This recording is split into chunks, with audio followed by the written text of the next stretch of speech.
What's up guys, I'm Roderick, aka Rodman, and welcome back to another video. In this video, we're going to be talking about and ranking the worst enemy in each Souls game. If you like retro video gaming, anime, and gameplay videos, don't forget to leave a like, comment, and subscribe for more content just like this. So, let's get right into the video. The worst enemy in Demon Souls, I'm going to have to go with the depraved ones. Why? Because oftentimes in the Soul series, there are going to be enemies that spam flurry of attacks, and it's very annoying to fight these type of enemies because they stun lock you into not being able to do anything. So you're sitting there having to take all that damage. Oftentimes these are enemies that are placed in the beginning of the game, so they're going to gang up on you, and it's very annoying. They can easily 0 to death you in 5 seconds. One by itself might not be annoying, but you're not ever going to be fighting one of these things by themselves. They're always going to be in packs. It is so annoying to fight these things. On top of that, these guys are worthless in souls. They're worth like 10 souls. So it's kind of like the risk to reward ratio when fighting these guys is really low. And not even in Demon Souls and Dark Souls 1, Dark Souls 3, there are a lot of enemies that do this. So let's go ahead and move on to Dark Souls 1. There are a lot of bad enemies in Dark Souls 1, but the one that sticks out to me the most is definitely the Basilisk.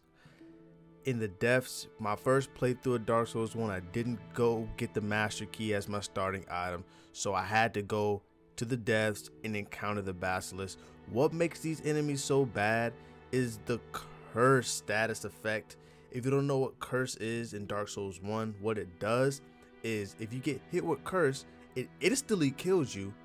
And not only that, when you respawn, your health is permanently halved until you cure it. And at this point of the game, the only way to cure it is by going all the way back to the beginning area, going to that guy where you fought the gargoyles, and buying a tablet for like 3,000 souls, which is a lot at that point of the game. And when you're in the depths fighting the Basilisk, it's not just 1 or 2 you gotta watch out for. You will literally fight like 6 or 7 of them at the same time. So you really have to be careful. You really have to avoid those mist fogs that they spray so you don't get cursed. It is very annoying dealing with the Basilisk. Some honorable mentions will be the Mimic, the Ender Londo archers, but the Basilisk definitely is going to be taking the cake for me here. So let's go ahead and move on to Dark Souls 2. The worst enemy in Dark Souls 2, I am most definitely going to be going with the Rampart Hedgehog, aka the Ice Rats. Oh my goodness. These things are pretty much the Dark Souls equivalent of the skeleton wheels or the bone wheels, whatever one you want to call it.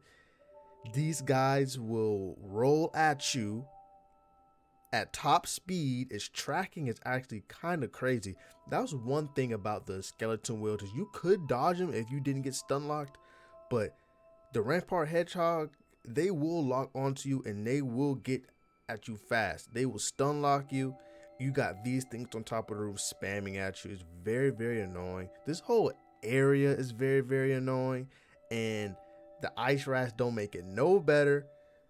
One positive though is that the enemy placement is a little bit better, I guess, compared to Dark Souls 1 and Dark Souls 2 when it comes to the Ice Rats, because usually you're going to be fighting one of them at a time. You're not going to be fighting a billion of them, but one Ice Rat can absolutely melt you though. I don't know which is worse, the Ice Rat or the skeleton wheel. Let me know in the comments. But let's go ahead and move on to Dark Souls 3. So the worst enemy in Dark Souls 3, I am most definitely going with the jailer from the Irithyll dungeon. What these guys do, if you don't know, is if you stand close to them for long enough, they will drain your health bar. And I don't mean just drain your health bar like, oh, they just, ticking damage over time. You can just pop a Estus. No, they quite literally lower your max HP for about 45 seconds, which is a really long time when you're in combat. And when your health bar regens and goes back up, you have to use an Estus flask because it does not fill your health bar back up. So it's very, very, very annoying navigating these guys.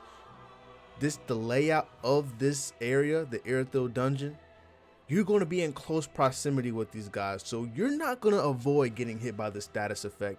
Later on in the dungeon, there's going to be a room with like 30 of them. It is very, very annoying. But Dark Souls 3 has great enemies. I really love the way that they did this game. But this enemy just was not it. It missed the mark completely.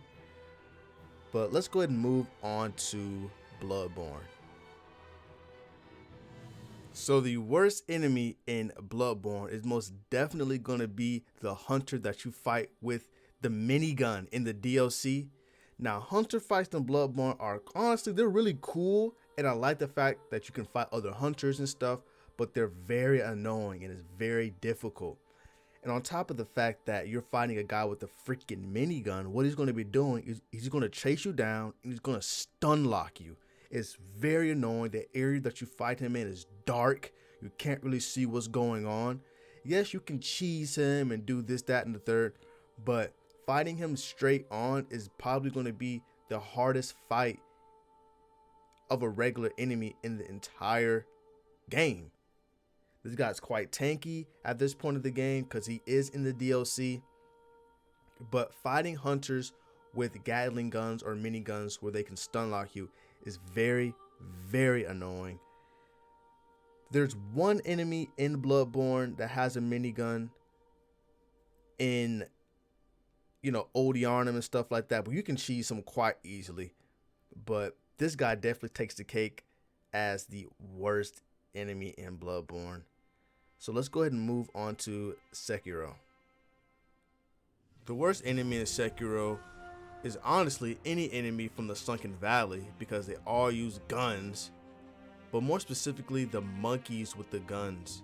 When you get closer to Guardian Ape, the enemies are majority going to be monkeys who carry around rifles, and they're very, very frustrating to fight because they roll like 20 deep. You're going to be fighting like 20 of them at the same time, and if you don't perfectly parry every single shot, you're dead because they're going to stun lock you to death.